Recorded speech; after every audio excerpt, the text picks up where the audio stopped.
സ്വാതന്ത്ര്യ സമര സേനാനിയും മാതൃഭൂമി സ്ഥാപക പത്രാധിപരുമായ കെ.പി. കേശവമേനോൻ അനുസ്മരണം സംഘടിപ്പിച്ചു.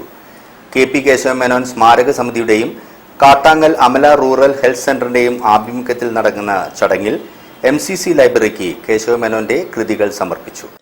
മലബാർ ക്രിസ്ത്യൻ കോളേജിലായിരുന്നു ചടങ്ങ്. കെ.പി. കേശവമേനോൻ സ്മാരക സമിതിയുടെയും കട്ടാങ്ങൽ അമല റൂറൽ ഹെൽത്ത് സെന്ററിന്റെയും സംയുക്താഭിമുഖ്യത്തിൽ സംഘടിപ്പിച്ച കെ.പി. കേശവമേനോൻ അനുസ്മരണ ചടങ്ങിൽ മലബാർ ക്രിസ്ത്യൻ കോളേജ് ലൈബ്രറിക്ക് കേശവമേനോൻ കൃതികൾ സമർപ്പിച്ചു.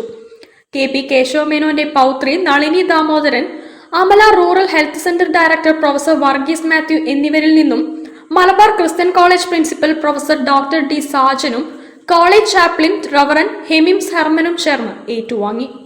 Doctor A.K. ഗോവിന്ദവർമ്മ രാജ അനുസ്മരണ പ്രഭാഷണം നടത്തി.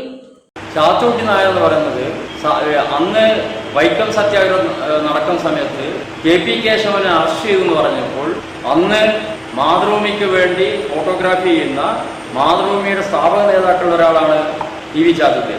അന്നത്തെ കാലത്ത് 5000 രൂപ മാതൃഭൂമിക്ക് വേണ്ടി സംഭാവന ചെയ്തതാണ്, ഷെയറാക്കിയ ആളല്ല, അന്ന് സംഭാവന ചെയ്തതാണ്.